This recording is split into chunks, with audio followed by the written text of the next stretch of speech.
Hi, I'm Stephen Smith, and I'm going to be talking about the research I found dealing with spinal injuries and illnesses that have left uh, paralyzed people immobile, and what kind of advancements they're out now, and what kind of advancements that will be coming in the future in the next 20 to 50 years.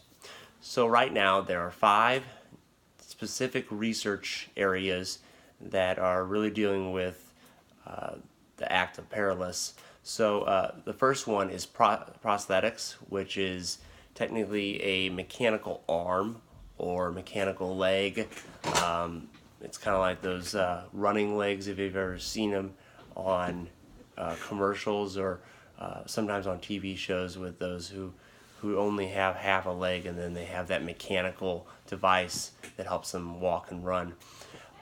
And then you got brain-computer interfaces, which is a connection technically between the brain and then a machine that when the person thinks about moving their arm, they're able to have the machine will move for them in the way they want it to, which is really cool. Wearable robots is just coming out too, where the paraplegic will be able to get into the robot and it will retrain their muscles. This could be either for their arms or their legs. Functional electrical is sending small pulses of electrodes to dead nerve cells and dead muscles to bring them back to life.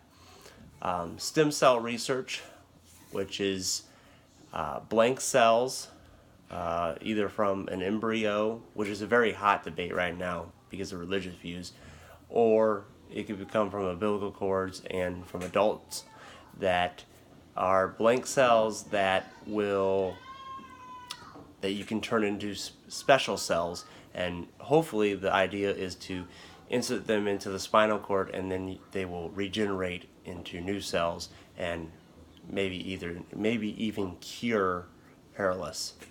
So we picked prosthetics, and I added brain-computer interface because they're starting to be integrated together, because you have the prosthetic arm or prosthetic leg, and then you would have the brain-computer interface connecting the body and the prosthetic.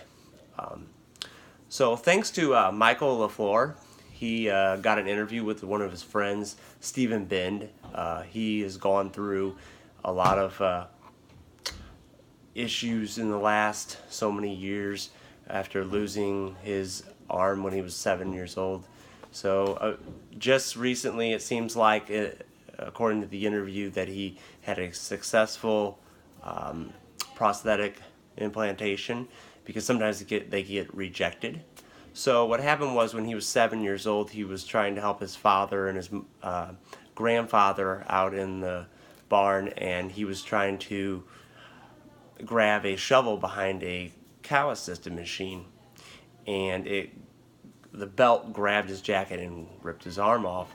So at first, because this was back in like 10-15 years ago, they gave him like a mannequin arm. That's how they used to do it. So it looked for show, but there was no physical function. As he got older, new technologies have come out now. Now he got his first prosthetic arm, which was rejected, so that had to be removed. And then his parents and a lot of friends raised a lot of money and got some loans out, and they actually got him the next prosthetic, which actually was a match, and it was a success. So advancements I could see really in the future is a robotic arm with the BCI integrated into it. Right now, I mean, they're coming out right now. They're helping paralyzed people like drink. I mean, and they're getting their feeling back, and it's really amazing kind of technology that's coming out. It's mind-blowing, and it could actually be the major breakthrough we really need to get rid of paralysis and make it a non-issue.